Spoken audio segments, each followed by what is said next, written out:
Hi, this is Bill. On this demo, I'll be showing you how to hide a section in ServiceNow using client script. Before we get started, if you have not done so, please don't forget to like and subscribe and join as a member to get more videos and to further support my channel. Now, what you're seeing here is a client script. And eventually, what I did is I just created a name based on the description of our demo. So just a quick walkthrough how client script works. So you put a name, and inside the name, you will point it to a specific table. So by structure, this is how ServiceNow works. So you point it to a table, and this client script, which is a client-side JavaScript, will be pointed to this form, to this incident form on this corresponding table.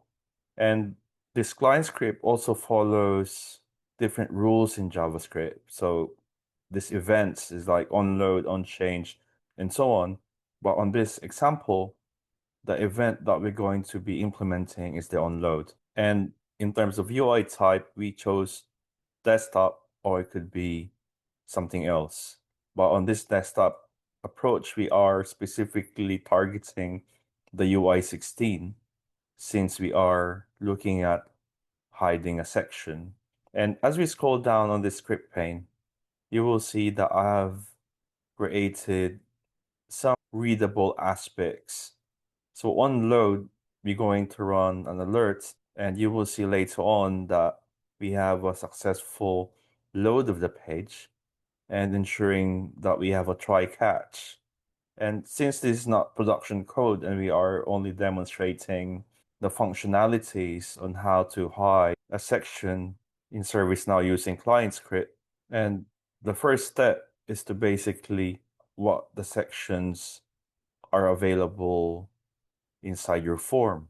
And as we get the sections, now this piece of code that ServiceNow has created, the g_form object, has a method called getSectionNames.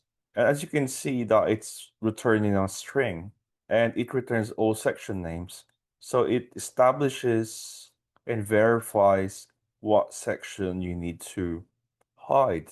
And ServiceNow diligently created this object for us to make our life easier in hiding sections. So you can see that it is on a type array of string. So meaning we can apply the JavaScript techniques in parsing and indexing the return string from the g_form get section names. And now is like, as we manage to get it, now we can encapsulate this or form.get section name and indexing it. So you will see later on why I put into 0. So the counting in JavaScript is 0, 1, 2, 3. And the index 0 is the section that we're trying to hide. And since this is like type string, as you can see, that we are passing the name, the section, and from there, the Boolean is it true or false? So yes, the display name will be false since we are hiding the section. And you can see that it receives a parameter of Boolean, also returns a parameter of Boolean.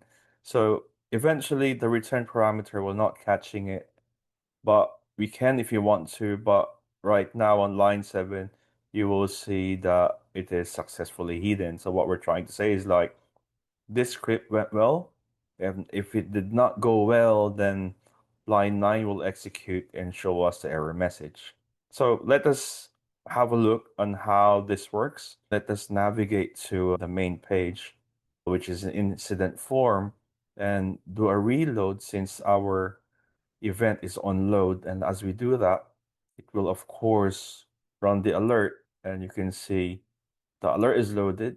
And let me change my screens for you to see the whole screen, just to ensure that you capture it. And as we do that, I'm gonna click OK, and you will see now that these are the section names.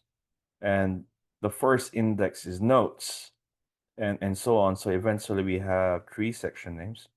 And as we click OK, then it is successfully hidden. So now you will see that the section is down to 2 from the 3 which has basically shown. I hope you find this video helpful. Please don't forget to like and subscribe and join as a member to follow for more tips and tricks and respond to your frequent questions in ServiceNow. Thank you, and I'll see you in the next video.